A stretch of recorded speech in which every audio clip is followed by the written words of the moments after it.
Bhagavate Vasudevaya. Vandeham Sri Guru Sri Gītā Padakamalam. There is complete facility for the small complete units, namely the living entities, to realize the complete. And all sorts of incompleteness is experienced on account of incomplete knowledge of the complete. So, the Bhagavad-gita is the complete knowledge of the Vedic wisdom. The whole Vedic knowledge is infallible. There are different examples how we take Vedic knowledge as infallible. Take for example, so far the Hindus are concerned and how they accept the Vedic knowledge as complete. Here is an insignificant example. Just like the cow dung. The cow dung is the stool of an animal. According to Smriti or Vedic wisdom, if one touches the stool of an animal, he has to take his bath to purify himself. But in the Vedic scriptures, the cow dung is stated as pure. Rather, impure place or impure things are purified by touch of the cow dung. Now, if one argues how it is that in one place it is said that the stool of the animal is impure, in another place it is said that the cow dung, which is also the stool of an animal, it is pure. So it is contradictory. But actually, it may appear to be contradictory, but because it is Vedic injunction, therefore, for our practical purposes, we accept it. And by that acceptance, we are not committing mistake. It has been found by modern chemists, modern science. One Dr. Lal Mohan Ghosa, he has very minutely analyzed the cow dung, and he has found the cow dung is a composition of all antiseptic properties. So similarly, he has also analyzed the water of the Ganges out of curiosity. So, my idea is that Vedic knowledge is complete because it is above all doubts and all mistakes.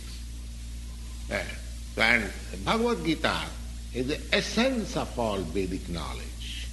The Vedic knowledge is therefore infallible. It comes down through the perfect disciplic succession. Therefore, Vedic knowledge is not a thing of research. Our research work is imperfect because we are searching everything with imperfect senses.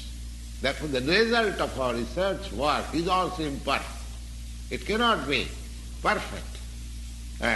We have to accept the perfect knowledge. The perfect knowledge is coming down, as it is stated in the Bhagavad-gita. Just we have begun. Evam parampara praptam imang rajalsevi. We have to receive the knowledge from the right source in a disciplic succession of spiritual masters, beginning from the Lord himself. The Bhagavad-gita is spoken by the Lord himself, and Arjuna, the student who took lessons of the Bhagavad-gita, he accepted the whole story as it is, without any cutting. That is also not allowed, that we accept a certain portion of Bhagavad-gita and reject another portion. That is also not accepted. We must accept the Bhagavad-gita without interpretation, without any cutting, and without our own whimsical participation in the matter, because it should be taken as the most perfect Vedic knowledge.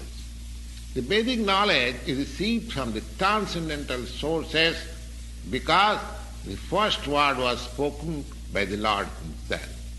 The word spoken by the Lord is called apaurasya, or not delivered by any person of the mundane world, who is infected with four principles of imperfectness. A living being of the mundane world has four defective principles of his life, and they are: 1, that he must commit mistake; 2, he must be sometimes illusion; and 3, he must try to cheat others; and 4, he is endowed with imperfect senses.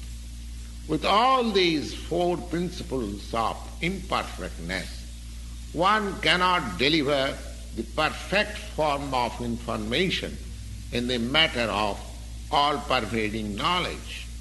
The Vedas are not like that.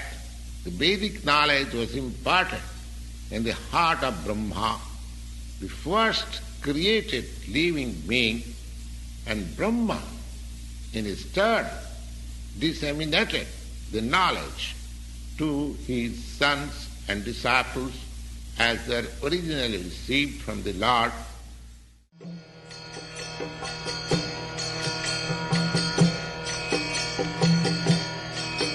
Hare Krishna, Krishna Krishna, Hare Hare, Hare Rama, Rama Rama, Hare Hare. Hare Krishna, Krishna